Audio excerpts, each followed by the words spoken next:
दर्शकगण, श्रोतागण, भाई और बहनों, मातृशक्ति को नमन।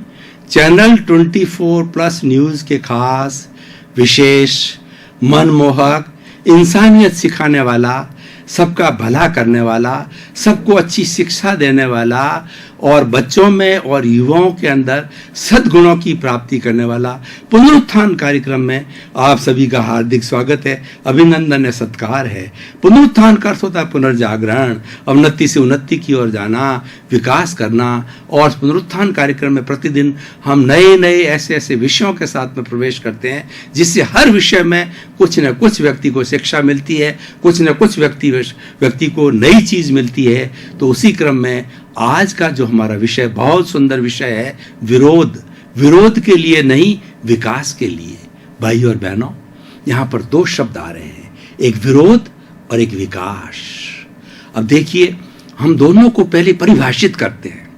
विरोध का अर्थ होता है ऑपोजिशन करना, किसी कोई भी चीज कही जा रही है उसकी समीक्षा करना।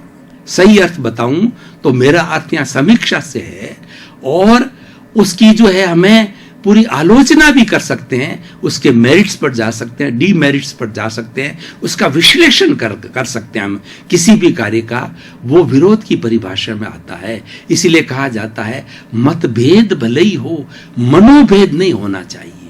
यहाँ मेरा विरोध का अर्थ यह है कि मतभेद हो सकता है। यहाँ इसका मतलब यह है, मान लिए समाज के अंदर बहुत से व्यक्ति है, दो ग्रुप है, तो दो ग्रुपों के अंदर सोच अलग अलग हो सकती है, दोनों की विचारधारा अलग हो सकती है, एक बात पे दोनों सहमत ना हो, लेकिन वो जो है मनोभेद होने का अर्थ ये होता है राग द्वेष होना, किसी व्यक्ति से ईर्ष्या को निकालना, किसी व्यक्ति से हमारी ईर्ष्या है, किसी व्यक्ति से हमारी जलन है, तो उसको जो है विरोध के द्वारा जताते हैं, ये उचित नहीं है। जो विरोध होना चाहिए, समीक्षा होनी चाहिए, विश्लेषण होना चाहिए, वह व्यवस्था का होना चाहिए, व्यक्ति विशेष का नहीं होना चाहिए, वो आइडियोलॉजी का होना चाहिए, चिंतन का होना चाहिए। चिंतन के रुख को जो है हम विचार विमर्श करके बदल सकते हैं, उसमें रेक्टिफिकेशन कर सकते हैं, उसमें एडिशन कर सकते हैं, अल्ट्रेशन कर सकते हैं, सुधार कर सकते हैं। तो एक तो बात होगी विरोध की। दूसरी बात है विकास। विकास का अर्थ होता है डेवलपमेंट।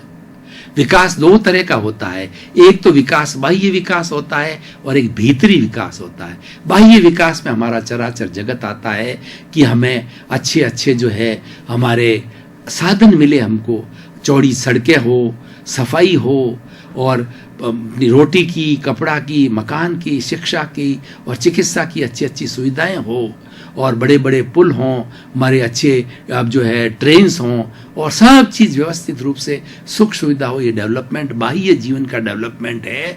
और ये बाहर का जो डेवलपमेंट है, ये हमें इंद्रिय सुख देता है, लेकिन उसके अलावा भी दूसरा सुख है।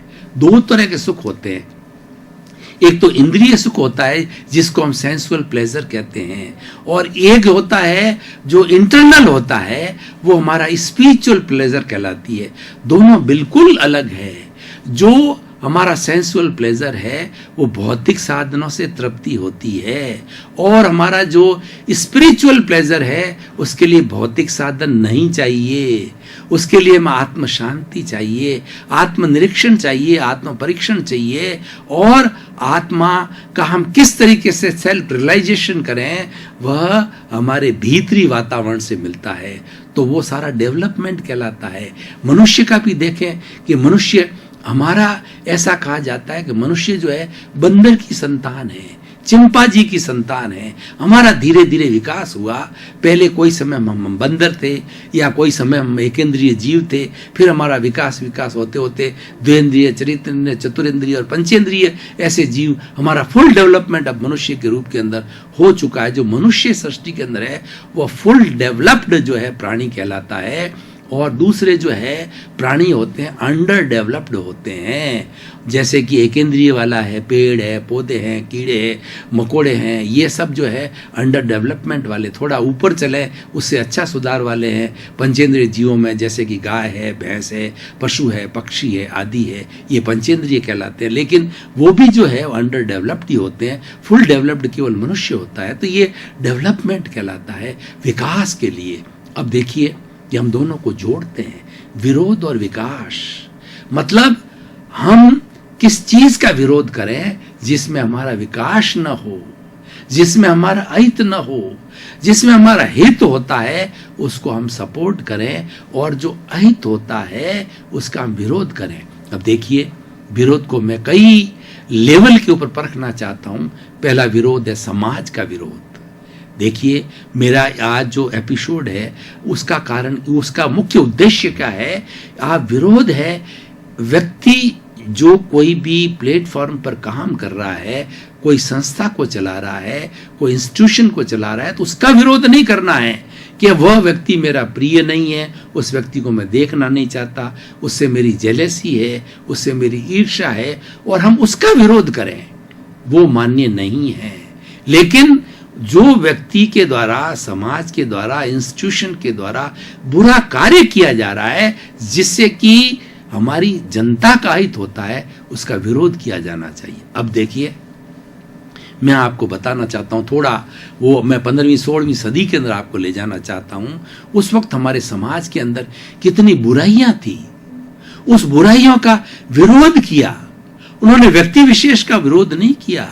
पापी से घृणा मत करो, पाप से घृणा करो, क्योंकि बेचारा पापी जो है ना वो तो अपनी कर्मों के कारण पापी बना है। लेकिन उसको पापी बनाया किसने? पाप ने बनाया। तो आपको मारना है तो पाप की मां की मारो, कि पाप का ओरिजिन कहाँ है, पाप कहाँ से प्रारंभ होता है, उसी को ही आप समाप्त करो ना, तभी जाकर के जो है हमारे समाज में बुराई मिटेगी।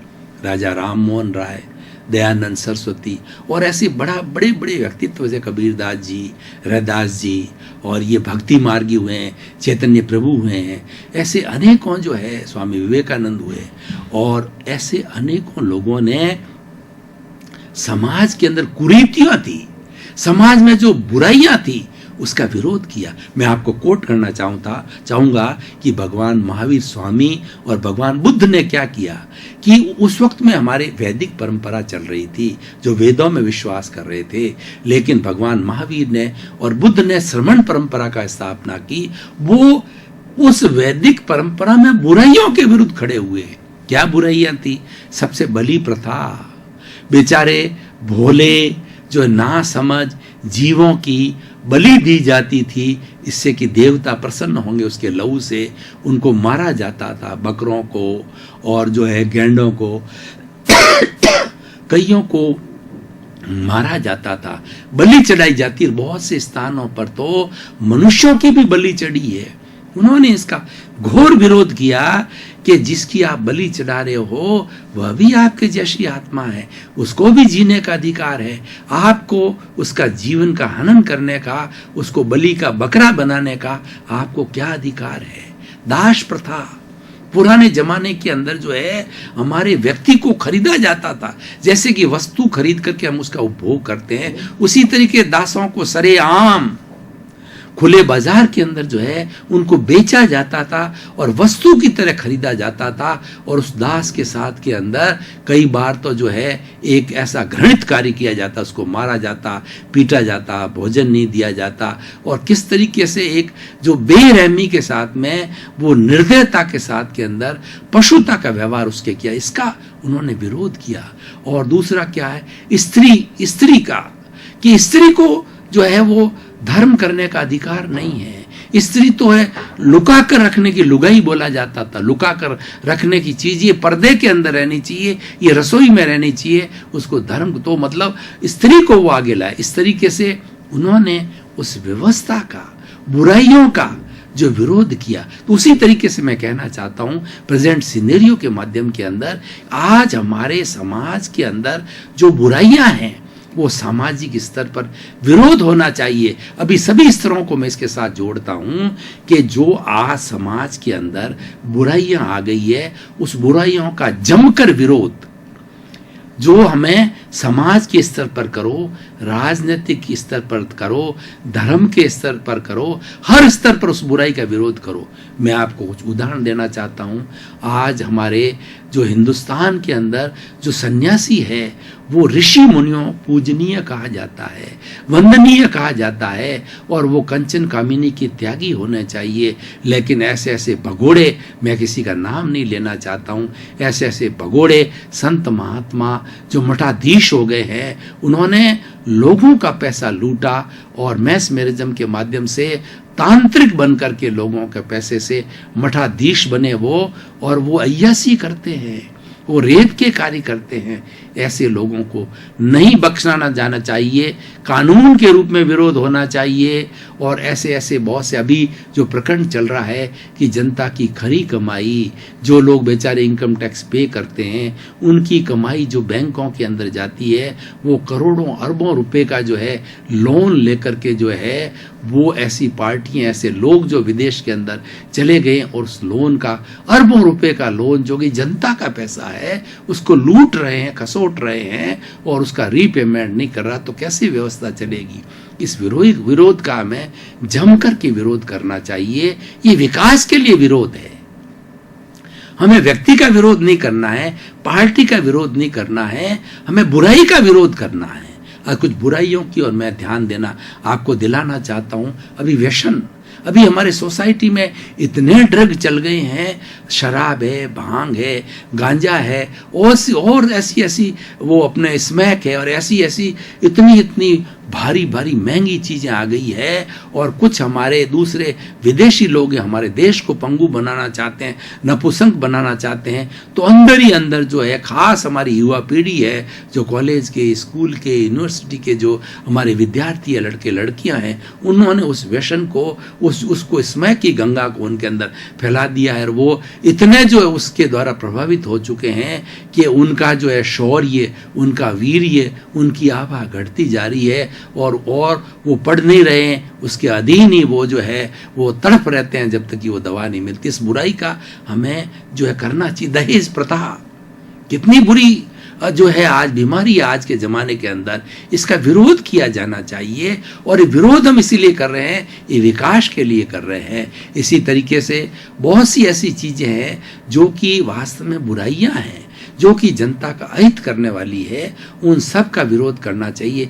मात्र विरोध के लिए विरोध नहीं करना। जैसे उदाहरण के तौर पर बताना चाहता हूं, अभी बीजेपी की सरकार है हमारे जो है केंद्र के अंदर, और हमारे स्टेट के अंदर बहुत से स्टेट में बीजेपी सरकार है। तो मात्र कांग्रेस की सरकार, क्योंकि बीजेपी से उनको एलर्जी है, बीजेपी को नहीं देखना चाहते हैं, या बीजेपी कहती है कि मैं कांग्रेस मुक्त जो है देश देखना चाहता हूं, ये सब गलत बातें हैं। कौन किसको जो मुक्त कर सकता है? मुक्त तो समय करता है। हमें मुक्त तो करने की बात नहीं करनी है, विकास की बात करना है। हमें बुराइयों का अंत करना है, क्योंकि हम सभी इसी समाज के प्राणी हैं। मनुष्य एक सामाजिक प्राणी है।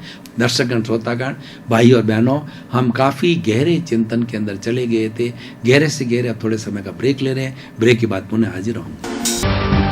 के बाद अब तरोताजगी महसूस कर रहे हैं और हमारा निर्धारित विषय है, उस विषय के ऊपर पुनः हम चिंतन प्रारंभ कर रहे हैं। मनुष्य उस समाज का एक घटक है, मनुष्य उस समाज की इकाई है। वो ये समझता है कि नहीं, मैं ही समाज हूं, समाज मेरी मुट्ठी में, समाज मेरी जेब के अंदर है, देश मेरी जेब के अंदर है, और मैं किसी को नहीं चाहता, मैं ही सब कुछ हूं, मैं तानाशाह हूं। ये बात गलत है। इसलिए भाई और बहनों, दर्शकगण, श्रोतागण, आज का एपिसोड किस लिए रखा गया है कि जो जहां कहीं भी विरोध, चाहे पार्टियों का विरोध है, चाहे समाज में गुटों का विरोध है, चाहे समाज के धर्मों का जो विरोध है, उसके अंदर बुराई को देखो, उस तत्व के ऊपर जो है अपना कंसंट्रेशन करो कि जो ये कार्य हो रहा है उससे हमारे लोगों को फायदा होगा या नुकसान होगा, इस बात पर हमें कंसंट्रेशन करनी होती। फायदा होता है, अच्छी बात है, तो हम सब सर्वोदय चाहते हैं। हम चाहते हैं हर व्यक्ति को जो है अपना उदय करने का, अपना डेवलपमेंट की जिसकी बात, विकास की बात यहाँ कर रहे हैं, बिल्कुल सर्वोदय से जुड़ा हुआ ये टॉपिक है। ये टॉपिक ये चाहता है कि सर्वोदय हो।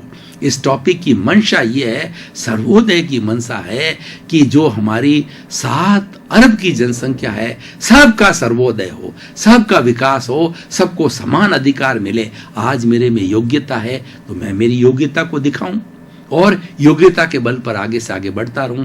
मैं आपको एक उदाहरण के तौर पर भाई और बहनों बताना चाहता हूं कि एक अध्यापक जी ने अपने ब्लैक बोर्ड के ऊपर एक जो है वो लाइन खींची और अपने विद्यार्थियों को कहा कि इस लाइन को छोटा कर दो। एक विद्यार्थी खड़ा हुआ और उसने लाइन को एक किनारे से मिटा करके, मान लीजिए लाइन की लंबाई 6 इंच थी, अब ये 4 इंच रह गई। दूसरा विद्यार्थी खड़ा हुआ, उस विद्यार्थी ने उसके नीचे जो लाइन जो 6 इंच की थी 8 इंच की लाइन खींच दी। तो उसकी बात की बड़ी सराहना की अध्यापक जी ने कि यह व्यक्ति आगे जाकर के बड़ा बच्चा होनहार बनेगा, क्योंकि उसकी मंशा क्या है, उसकी मंशा किसी को समाप्त नहीं करना है, किसी को मिटाना नहीं है, अपना डेवलपमेंट करना है। सर्वोदय ही भी चाहता है अपने योग्यता के आगे बल बढ़ो, किसी को गिरा कर किसी को। और वैसे देखिए, किसी के गिराने से कोई गिराता नहीं है और कोई कुछ करने से होता कुछ नहीं है। इसलिए कहा गया है कि इस संसार के अंदर कोई किसी का कितना ही बुरा सोचे, लेकिन बुरा होता नहीं है। बुरा तो जब समय आता है, जब होता उसके भाग्य से होता है। तो इसलिए भाइयों और बहनों, दर्शकगण, श्रोतागण, मैं ये बताना चाहता हूं कि हमारा विरोध बुरी व्यवस्था के लिए होना चाहिए, हमारा विरोध गलत कार्य के लिए होना चाहिए, मात्र व्यक्ति विशेष के विरोध के लिए नहीं होना चाहिए, मात्र धर्म विशेष के लिए नहीं होना चाहिए। और उसके अंदर जो बुराइयां आ गई है उसको हमें देखना। अब निष्कर्ष के तौर पर मैं आपको ये बताना चाहता हूँ कि इस एपिसोड के माध्यम से हम जनता को क्या मैसेज देना चाहते हैं। हम जनता को ये मैसेज देना चाहते हैं कि अच्छा कार्य कोई करे, व्यक्ति करे, कोई पर्टिकुलर समाज करे, कोई पर्टिकुलर धर्म करे, कोई पर्टिकुलर पार्टी करे, तो उसको प्रमोद भावना से उसकी सराहना करनी चाहिए। जैसे उदाहरण के तौर पे मैं बताऊं, कोई भी सरकार जो है ये घोषणा करती है कि 1000 विस्थापित परिवारों को, आदिवासियों को जो है वो आवश्यकता के आधार पर, मेरिट के आधार पर जो है उनको स्थापित किया जाएगा।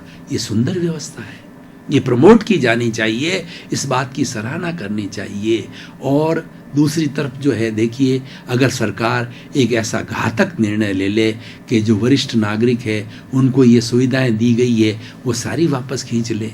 एक पार्टी ने सुविधाएं दी, वरिष्ठ नागरिक हमारे समाज का पूजनीय होता है, वंदनीय होता है, रेस्पेक्ट के योग्य होता है। और समाज की इस दुर्दशाओं को देख करके हमारी सरकार का भी ध्यान गया। उन्होंने वरिष्ठ नागरिकों के लिए बहुत सुंदर सुंदर व्यवस्थाएं की है, चाहे रेलवे के रिजर्वेशन के लिए देखिए कितनी सुंदर व्यवस्था है कि बेचारा जो 60 से ऊपर का है, वृद्ध हो जाता है, ऊपर नहीं चढ़ सकता है, तो उसको लोअर बर्थ दी। ये बहुत बड़ी सुविधा है उसको। और प्लेटफॉर्म के ऊपर सीढ़ियों से नहीं चढ़ सकता तो फ्लैट बनाए, एलिवेटर बनाए उसको, इसी तरह से बस के आधार पर और जो अपने फ्लाइट के पर ये सुविधाएं, इनकम टैक्स की सुविधा है और भी मेडिकल की फैसिलिटी है। ये सुंदर व्यवस्था है। और सरकार जो है अपनी क्या कहना चाहिए, दकियानूसी के साथ में, डिक्टेटरशिप के साथ में इसको एक किसी भी आदेश के तहत उसको वापस खींच लेती है और वापस का कर देती। इस बात का विरोध किया जाना चाहिए और विरोध हो रहा है। आज जनता बहुत जागृत है, आज जनता जागरूक है। जनता अब समझने लग गई है कि जैसे कि हम सरकार को बनाने वाली जनता है और ये जो हमारी सरकार है वो जनता के द्वारा, जनता के लिए और जनता से है। तो हमने इन लोगों को चुन करके भेजा है। वो अत्याचार करते हैं, गलत कानून बनाते हैं, उसका खूब जम करके विरोध होना चाहिए। अच्छे कार्य कराते हैं, उसकी खूब सराहना होनी चाहिए। हमने पार्टी विशेष की सराहना नहीं करनी है, वह तो एक पक्षपात हो जाता है। हमें तो अच्छे कार्यों की सराहना करनी है, अच्छे चिंतन की सराहना करनी है, अच्छी आइडियोलॉजी की सराहना करनी है और अच्छे स्टेप्स की सराहना करनी चाहिए। और उसके विरुद्ध बात करें, बुरा कार्य किया जाता है, बुरा डिसीजन लिया जाता है, उसका जमकर विरोध होना चाहिए। इसीलिए आज का हमारा एपिसोड जो है विरोध के लिए नहीं, विकास के लिए होना चाहिए कि अल्टीमेटली हमारे इस विरोध के सेंटर के अंदर विकास होना चाहिए। और कहीं पर जो है उसके सेंटर के अंदर राग द्वेष होता है, स्वार्थ होता है, तो विरोध गलत हो जाता है। वो विरोध लंबा चलता नहीं। और विरोध किसी एक व्यक्ति से करने से नहीं होता है।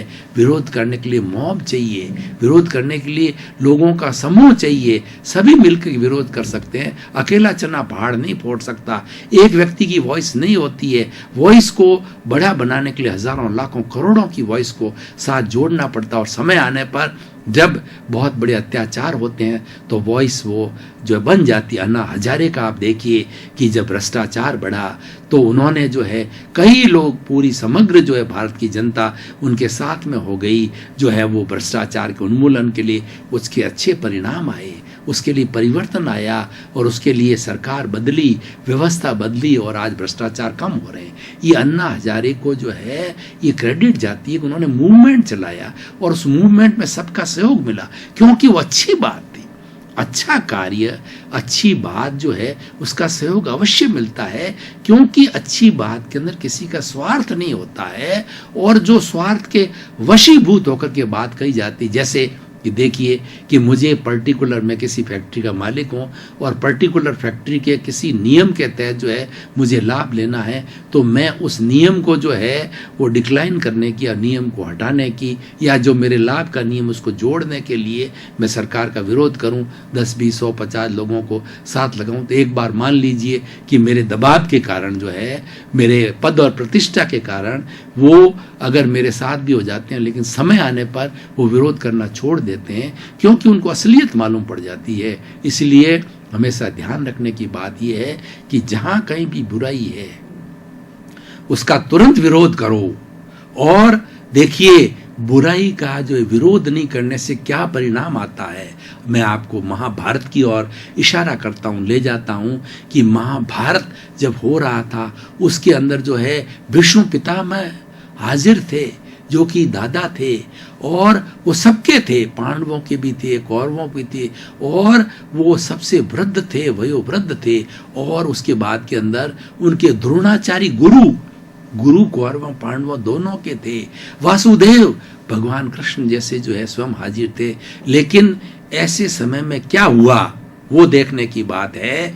महाभारत की रचना क्यों हुई कि जो दुर्योधन अत्याचार कर रहा था उस अत्याचार का विरोध नहीं किया, वो हमारे जो द्रोणाचार्य जी ने विरोध नहीं किया और विष्णु पिता ने विरोध नहीं किया, उस वजह से महाभारत हुआ, द्रौपदी का चीरहरण हुआ। अगर वो उस वक्त में जम करके विरोध करते तो ये घटना घटित नहीं होती है। इसीलिए जहां कहीं भी जो दुष्प्रचार हो रहा है, जहां कहीं भी जो अत्याचार हो रहा है, जहां कहीं भी गलत कार्य हो रहा है, वहां पर मौन भी नहीं रहना चाहिए और अपनी शक्ति के अनुरूप वहां पर विरोध करना चाहिए। लेकिन अगर वहां विरोध नहीं किया जाता है, हर बार महाभारत होते रहेंगे। अगर उस वक्त के अंदर विष्णु पितामह और जो द्रोण बोलते तो महाभारत नहीं होता। उनके चुप रहने से, और उन्होंने इसको स्वीकार किया, दोनों ने, द्रोणाचार्य विष्णु पिता ने स्वीकार किया। हम दुर्योधन का, जो कि बहुत निष्ठुर व्यक्ति है, दुराचारी है, उनका बुरा भोजन कर रहे थे, उस भोजन का प्रभाव हमारे पे पड़ा इस वक्त, जो इस कारण जो है हम बोल नहीं पाए और उन्होंने अपनी गलती को स्वीकार किया और उसका दंड भी उनको मिला। तो भाई और बहनों, दर्शकगण, श्रोतागण, आज के विरोध के लिए नहीं, विकास के लिए बहुत सुंदर एपिसोड हमने तय किया है। इसके तहत हम निष्कर्ष की भाषा में ये कहना चाहते हैं कि हमेशा विरोध बुराई का करो, विरोध जो है गलत कार्य का करो। मात्र व्यक्ति के विरोध करने से कुछ नहीं होगा, पार्टी के विरोध करने से नहीं होगा। वह तो हमारा एक स्वार्थ है, वो हमारा, हम बायस्ड हो जाते हैं, वो हमारा एक जो है वो संतुलित दृष्टिकोण नहीं है, हमारा एक गलत दृष्टिकोण है। इसलिए हमेशा जहाँ विकास के अंदर बाधा आती है तो वहाँ पे विरोध होना चाहिए। हमारे जो इस विश्व को अच्छा बनाने के लिए, चराचर जगत में हम सभी को एक सुंदर, व्यवस्थित, स्वस्थ जीवन जीने के लिए अच्छाई को प्रश्रय देना चाहिए। ऐसा कार्य करना चाहिए जिसमें सर्वोदय हो, सबको समान अधिकार मिले अपना अपना विकास करने के लिए, और सभी को जो